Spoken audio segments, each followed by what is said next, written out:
Another question. You got to know Silvestre Vargas Yes, well, I did. didn't you, in his final years? Yes, I Can did. you tell me a little bit about that experience? Well, like all of us, we knew who Silvestre Vargas was from the photographs, right, and album covers and all that.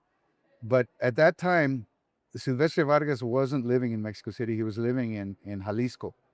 He lived in Tuxpan, Jalisco, And then one day, I would go to every Mariachi Vargas rehearsal that I was able to. I would show up early, and because it was a master class, and right, just to sit there and watch and listen. And so one day I come to the rehearsal early, and it was at Nati's house, and I see this old man in the corner sitting there and with a cane in his hand, and I knew immediately that's Silvestre Vargas from the photos, When would that have been? What? 1978. It would have 70, probably 78. Yeah, Uh, 1978. Because I hadn't met Vargas. I'd been hanging around with Vargas for a year, but I never run into Silvestre Vargas. And so he happened to be in Mexico City, and he was visiting, and he came to the rehearsal, and I came up and I introduced myself to Silvestre Vargas. Oh yeah, he said, the muchachos, they told me that there's an Americano here who's studying with my compañero Nati Santiago, and I congratulate you, and I'm real flattered that you like our music and all that. So he gives me a calling card and says, "Well, I live in Tuxpan, Jalisco. When you're there, please do me the honor of visiting me when you're around."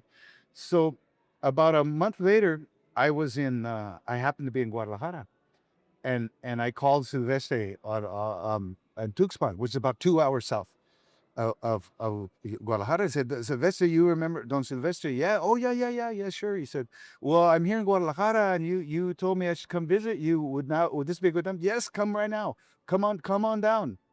And so I said, well, how do I get there? He says, go to the bus station and it was the La Camioneta, La Central Vieja. So I take the bus to Tuxpan, and these were like the third class buses, right? That were where they would stop and pick up everyone who signaled them on the road, and people would come in the bus with chickens and buckets with fish in them that the tails were splashing. That was the kind of bus this was.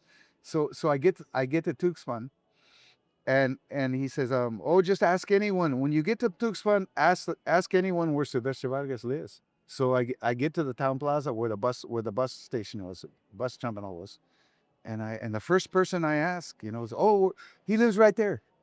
Told me Silvestre, he lived in the town square. And so I meet Silvestre Vargas, and I thought, well, I'll just stay a few hours, then go back to Guadalajara. But he said, no, no, te quedas a noche.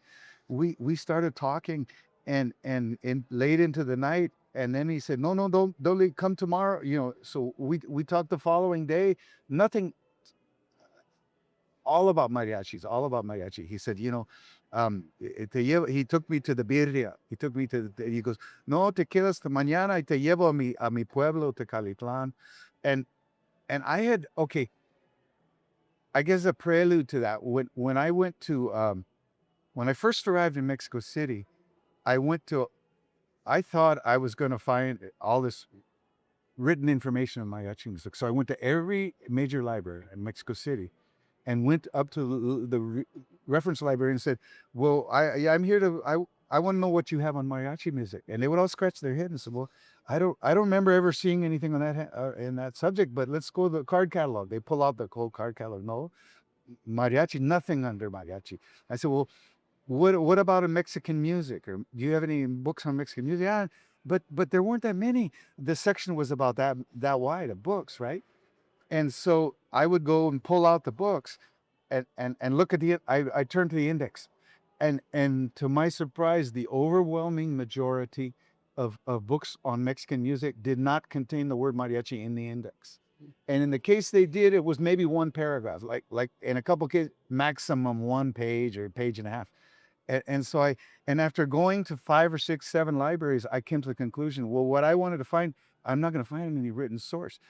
And I started interviewing. So I started talking to the older musicians, asking them stories. Okay, but Silvestre Vargas was a gold mine.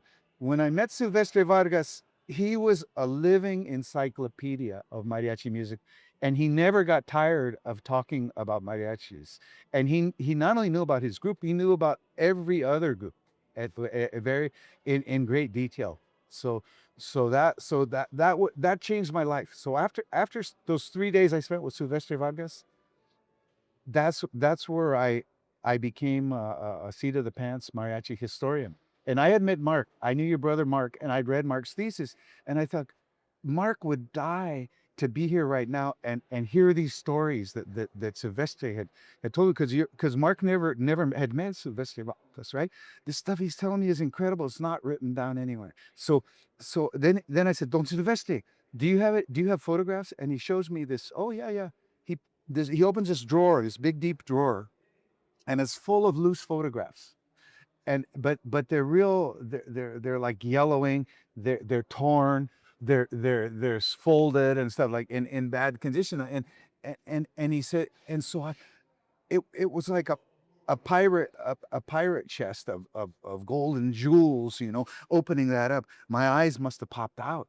And I thought, well, and I realized that everything he's telling me and all these photographs they're not going to survive this stuff. Nobody is collecting this material. So when I went back to San Jose, I did research. I bought a tape recorder. I bought a camera. I bought a copy stand to copy photographs. I got all the books I could on oral history. And so the following trip to see Silvestre Vargas, I came armed to document.